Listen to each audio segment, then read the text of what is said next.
హైదరాబాద్ నుండి USA, UK, Canada ఏ దేశానికైనా fastest international courier service avocai.com. Free pickup, free packing.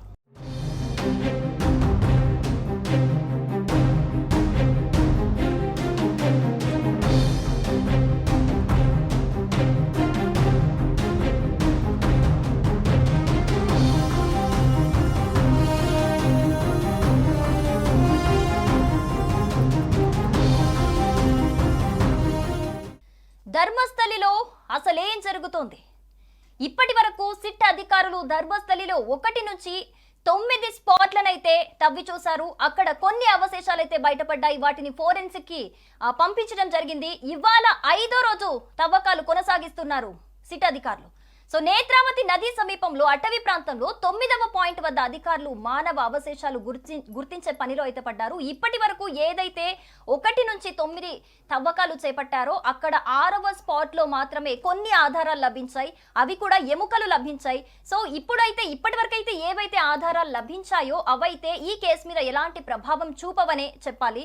ఎందుకు మరి అవి ఎఫెక్టివ్ గా లేవు అని అంటే అక్కడ నేత్రావతి నది సమీపంలో ఈ 1 నుంచి 9 స్పాట్లు ఉండటం వల్ల మేబీ అక్కడ ఉన్న ఆధారాలు ఏవైనా మేబీ వరద కారణంగా కూడా కొట్టుకుపోయి ఉండొచ్చు, ఇంకేమైనా రీజన్స్ అయి ఉండొచ్చు, నదికి దగ్గరలో ఉన్నాయి కాబట్టి. కానీ ఇప్పుడు అంటే ఈ రోజు చేపడుతున్న 9వ స్పాట్ నుంచి నెక్స్ట్ జరిగే ఒక 5 స్పాట్స్ అనేవి ఈ కేసులో చాలా కీలకంగా మారనున్నాయి. ఈ 5 స్పాట్లు ఎందుకంటే ఇవి రహదారికి అటువైపు అటవీ ప్రాంతంలో ఉన్న నేపథ్యంలో ఖచ్చితంగా ఇక్కడ ఏవైనా ఈ కేసుకి సంబంధించి ఏవైనా స్ట్రాంగ్ ఎవిడెన్స్ దొరుకుతుంది అనే కోణంలో అయితే ఇప్పుడు దర్యాప్తు చేపడుతున్నారు. దీనికి సంబంధించి తవ్వకాలు జరుపుతున్నారు. సో ఇప్పటి వరకు అయితే ఏదైతే మాజీ పారిశుద్ధ్య కార్మికుడు చెప్పాడో, నేను ఇప్పటి వరకు 100 శవాలను పాతిపెట్టాను అని చెప్పి, దానికి సంబంధించి ఏవైతే కీలక ఆధారాలు అయితే ఇప్పటి వరకు తవ్విన తవ్వకాల్లో అయితే బయటపడలేదు. కానీ ఇప్పుడు ఏదైతే ఈ కేసుకు సంబంధించి 5 స్పాట్లు కీలకంగా భావిస్తున్నారు, ఎందుకంటే అవి అటవీ ప్రాంతంలో ఉన్నాయి కాబట్టి ఇప్పటి వరకు తవ్వినవి నేత్రావతి నది సమీపంలో ఉన్నాయి. మేబీ అక్కడ వరదలు సంభవించిన కారణంగా కావచ్చు, నదికి దగ్గరలో ఉన్న కారణంగా కావచ్చు, అవి ఎలాగైనా కనుమరుగయ్యే అవకాశాలు ఉన్నాయి. ఒకవేళ ఆధారాలు మునుపటి కంటే ఉంటే కూడా అవి కనుమరుగయ్యే అవకాశాలు ఎక్కువగా ఉన్నాయి. కానీ ఇప్పుడు అటవీ ప్రాంతంలో ఏదైతే 9వ స్పాట్ నుంచి జరుపుతున్న తవ్వకాలు ఏవైతే ఉన్నాయో ఈ కేసుకి అవి చాలా కీలకంగా మారనున్నాయని చెప్పేసి సిట్ అధికారులు దర్యాప్తు కొనసాగిస్తున్నారు. సో ఇప్పటి వరకు జరిపిన తవ్వకాల్లో అయితే కేవలం 6వ పాయింట్లో మాత్రమే ఒక చోట కొన్ని అవశేషాలు మాత్రమే అధికారులు గుర్తించిన విషయం మనందరికీ తెలిసిందే. సో ఈ కేసులో బయటపడిన తొలి ఆధారం అయితే ఒకటి ఎముకలు, బ్లౌజ్ పీసెస్ ఇలాంటివైతే మనందరికీ తెలిసిన విషయమే. ఇవైతే కొన్ని ఫోరెన్సిక్ కి కూడా పంపడం జరిగింది. ఎందుకంటే ఆ ఎముకలు ఎవరివి, ఇప్పుడు పారిశుద్ధ్య కార్మికుడు చెబుతున్నది నిజమా కాదా అనే కోణంలో కూడా దీన్ని దర్యాప్తు చేస్తున్నారు సిట్ అధికారులు. అయితే ల్యాబ్ లో పరీక్షించిన తర్వాతనే అంటే దాని గురించి అంటే ఎవరివి అనే ఒక నిర్ధారణ అయితే వచ్చే అవకాశాలు అయితే కనిపిస్తున్నాయి. సో ఇప్పటి వరకు కొన్ని 100 శవాలను నేను పూడ్చిపెట్టానైతే ఏదైతే చెబుతున్నాడో పారిశుద్ధ్య కార్మికుడు, మరి అతను చెబుతున్నది నిజమా కాదా అనేది అయితే ఇప్పటి నుంచి చేపట్టే తవ్వకాల్లో బయటపడే వీలైతే మనకి ఎక్కువగా కనిపిస్తుంది. ఎందుకంటే ఒకప్పుడు జరిగింది ఇది. ఎప్పుడంటే 1998 నుంచి 2014 వరకు ఆ కాల వ్యవధిలోనే నేను ఇంతమంది మహిళలను, అత్యాచారానికి గురైన మహిళలను పాతిపెట్టినట్లు అతను చెబుతున్నాడు. మరి ఈ కోణంలో కూడా ఇప్పుడు అంటే ఈ విషయంలో కూడా కొన్ని కీలక ప్రశ్నలు అయితే ఉత్పన్నమవుతున్నాయి. అసలు ఈ 100 మందిని పెట్టడానికి అత్యాచారం చేసింది ఎవరు? వాళ్ళ కూతుర్నైనా అత్యాచారానికి గురి చేసింది ఎవరు? అసలు దీని మొత్తం వెనుక ఎవరున్నారు? సో మరి నిజంగా ఆ పారిశుద్ధ్య కార్మికుడు చెప్పింది నిజమా కాదా అని తేలడానికైతే ఈ రోజు నుంచి చేపడుతున్న తవ్వకాలు ఏవైతే 9 నుంచి 13 వరకు స్పాట్స్ ఉన్నాయో అవైతే ఈ కేసుకు ముఖ్యంగా కీలకంగా మారనున్నాయి. సో ఈ అటవీ ప్రాంతంలో ఉండే ఏదైతే తవ్వకాల్లో ఏమైనా అవశేషాలు బయటపడితే మాత్రం మరి అవి ఎవరివి, మరి ఎందుకు, ఏ విధంగా చనిపోయారు వాళ్ళు, వీటన్నిటి చుట్టూ అంటే ఆ ఒక్క అవశేషాల చుట్టే ఇలాంటి క్వశ్చన్స్ అన్నీ కూడా తిరిగే అవకాశం ఉంది. సో నిజంగా ఒకవేళ అవశేషాలు బయట పడితే తప్పితే ఈ కేసుకు సంబంధించి ఇదొక కొలిక్కి రాదు అని అర్థమవుతుంది.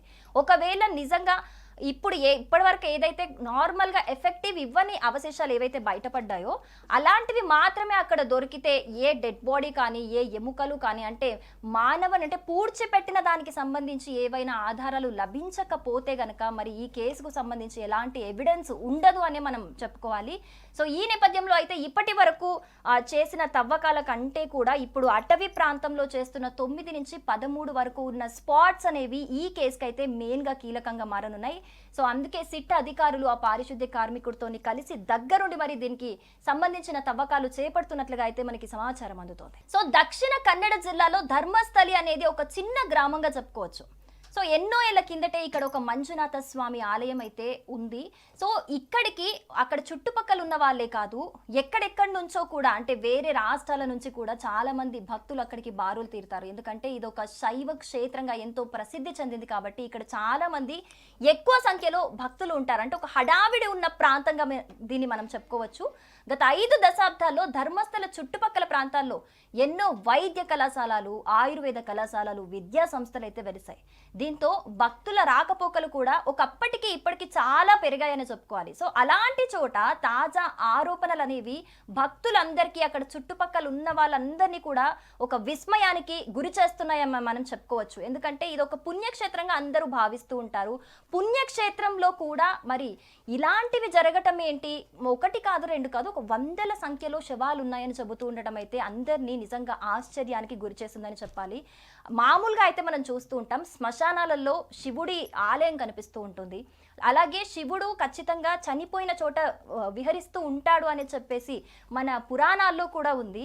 అలాంటి ఒక ఘటననే ఇక్కడ మనం ఆశ్చర్యపోయేటట్టు ఆశ్చర్యం కలిగిస్తుంది. ఎందుకంటే నిజంగా ధర్మస్థలి అని ఒక శైవ క్షేత్రంలో ఇంతమంది శవాలు ఉన్నాయా, ఇంతమంది అవశేషాలు ఇక్కడ ఉన్నాయా, నిజమా ఇది అని చెప్పేసి అక్కడికి వచ్చిన భక్తులు కాదు అక్కడ చుట్టుపక్కల వాళ్ళందరూ కూడా నిజంగా ఆశ్చర్యానికి గురవుతున్న సిచ్యువేషన్ మనకు అక్కడ కనిపిస్తోంది. సో ఇప్పుడు ఏవైతే తవ్వకాలు అక్కడ జరుపుతూ ఉన్నారో సిట్ అధికారులు, సో అందరికీ ఉన్న ఒక ఆశ్చర్యాత్మకమైన ఒక ఎమోషన్ వల్ల అక్కడికి చాలా మంది వచ్చేసి బారులు తీరుతున్నారు. ఈ నేపథ్యంలో కూడా ఈ తవ్వకాలు జరపటం అనేది కూడా సిట్ అధికారులకు ఎంతో ఇబ్బందికరంగా మారిందనే చెప్పుకోవాలి.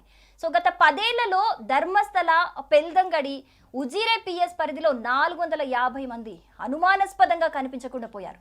వీటిలో ఒక్క కేసును పూర్తి స్థాయిలో విచారించలేదు అన్న ఆరోపణలు కూడా అక్కడ ఉన్నట్లుగా మనకు తెలుస్తోంది. పేదలు నోరు మెదపకుండా డబ్బుతో నోరు మూయించారని వామపక్షాలు అంటే అక్కడ ఉన్న కొన్ని వామపక్షాలు ఆరోపిస్తున్నట్టుగా కూడా మనకు తెలుస్తోంది. సో 2014లో కూడా ఒక కళాశాల విద్యార్థిని, ఒక 20 ఏళ్ల వయస్సును ఒక విద్యార్థిని అత్యాచారానికి గురైంది. స్థానిక ఒక కుటుంబానికి చెందిన వారు సామూహిక అత్యాచారానికి పాల్పడి హత్య చేశారని ఆమె కుటుంబ సభ్యులు పలు ప్రజా సంఘాలతో కలిసి అప్పట్లోనే ఆందోళన చేసిన సిచ్యువేషన్స్ కూడా మనకి ఇంతకు ముందు అక్కడ క్షుణ్ణంగా చూస్తే మనకు అర్థమవుతుంటుంది. అలాగే తమకు అనుమానం ఉన్న కొందరు వ్యక్తులను విచారిస్తే వాస్తవాలు బయటికి వస్తాయంటూ కూడా బాధితురాలి తల్లి సుజాత భట్ తాజాగా కోర్టు దృష్టి కూడా తీసుకెళ్లడం జరిగింది. సో ఇక్కడ చూసుకోవచ్చు మనము అంటే అక్కడ కొన్ని కేసెస్ ఉన్నాయి ఎప్పటి నుంచో.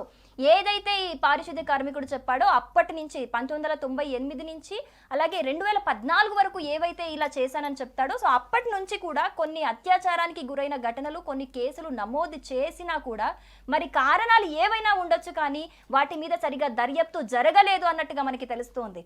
సో ధర్మస్థలిలో ఏం జరుగుతోందంటూ కూడా గత కొన్ని రోజులుగా ప్రింట్, ఎలక్ట్రానిక్, డిజిటల్ మీడియా అంతా కూడా ఒక హాట్ టాపిక్ గా మారిపోయిందని చెప్పుకోవాలి.